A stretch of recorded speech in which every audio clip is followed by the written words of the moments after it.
Be careful what you wish for. It's a very, very common saying, and pretty much telling people to watch out for the potential caveats that hide behind the shiniest things. Every time we see a commercial, they usually do this little neat thing where they speed up all the side effects of a drug or some type of thing you might want to purchase. Oh, there's a down payment of like $500,000, blah, blah, blah. Typically, when you're looking from a certain stature up at something else, you can only see it at that angle, which means you might not feel as compelled to feel bad or sad for this. Thinking of Everything I Wanted with Billie Eilish has this very similar tone, except it's sort of speaking from that window and saying, hey, these things aren't amazing, so please, like, it's not fun all the time. And it's not that she's throwing out a warning signal, but instead she's actually talking about a dream that she had that terrified her, where she got everything she wanted, and when she jumped off the Golden Gate Bridge, no one cared. So the reason I think that this is pretty impactful is not only because of the way that Billie can shift and shape her voice, her age being 17 and dealing with incredible fame and pop stardom is just something that has to be insanely strenuous for someone that age. Like, there are people who are 17 now in high school, like, stressing out because like Mr. Faulkner gave them a like C on their math test, not stressing out because, oh my god, my record label wants a new song and I have to do those things. I don't know if Billie's having any issues with a record label. I don't even think she signed. I'm not sure.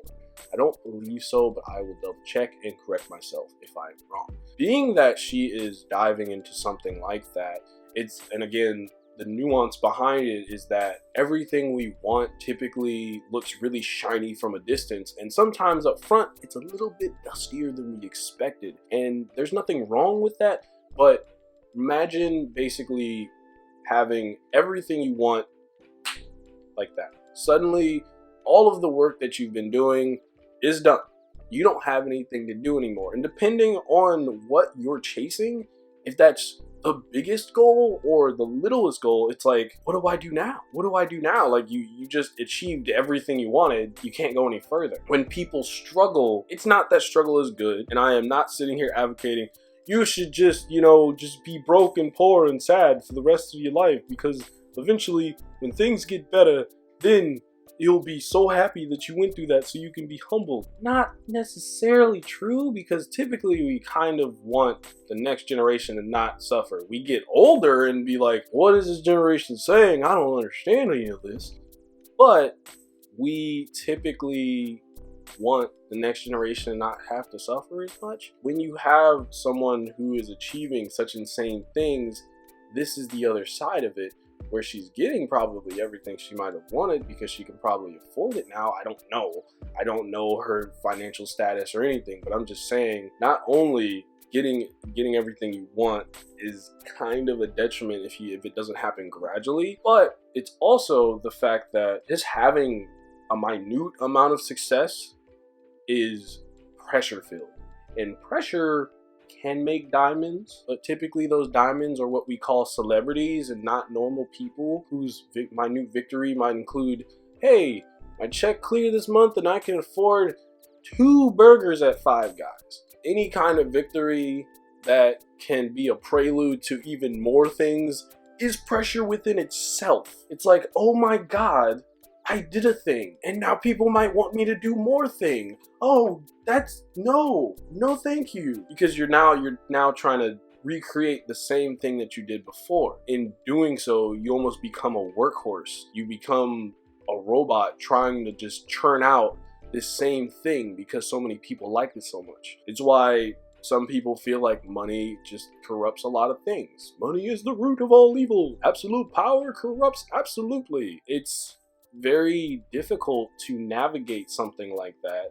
So then when you feel like you've gotten everything you've wanted, but at the same time people are expecting more of you, some people look at you as though you're an object that doesn't even have a sentience anymore. They just exist to create things. People may say, that's not true. They're humans too, because They walk around. They're not robots, but people do treat artists like robots a lot of the time. Go on any of Earl Sweatshirt's posts, even when he's dropped a new album, and people will say, "Where's the new music? You should collab with such and such." Any artist that says anything innocuous that might have nothing to do with music on Twitter or Instagram or any social media platform, somebody will come, like 15 people will come barging in and be like, "Hey, where's the new music?" So again, you have pressure on one side, and then you have absolute disappointment on the other. Because again, what else can you do? What else is there to do if there's nothing else left in your life? And that's what makes the crux of this song and the chorus so incredibly positive. Despite the song sort of having this very dark, sullen tone to it, that's what makes it incredibly positive in the end, is that that's just a dream of death and unfortunate loss of life, and people not really looking at that loss of life as a human being, but instead, oh no, there's no more music, there's no more creation, there's no more art from that person. And while that's sad that that part gets extinguished, the human never gets to live. Going into waking up from that into reality, where there is a person that cares for you and wants the best for you, despite you feeling pressured, because Billie mentions the fact that she doesn't want to let anyone down. This person being her brother for her, and that person might be someone else for you. You might have maybe minute victories that may or may not relate to fast food burgers, or not, and you might feel pressured like, oh my god, I got my friend's dinner, now I have to give them this again. Tiny little things can still count as stress. Your problems are still valid.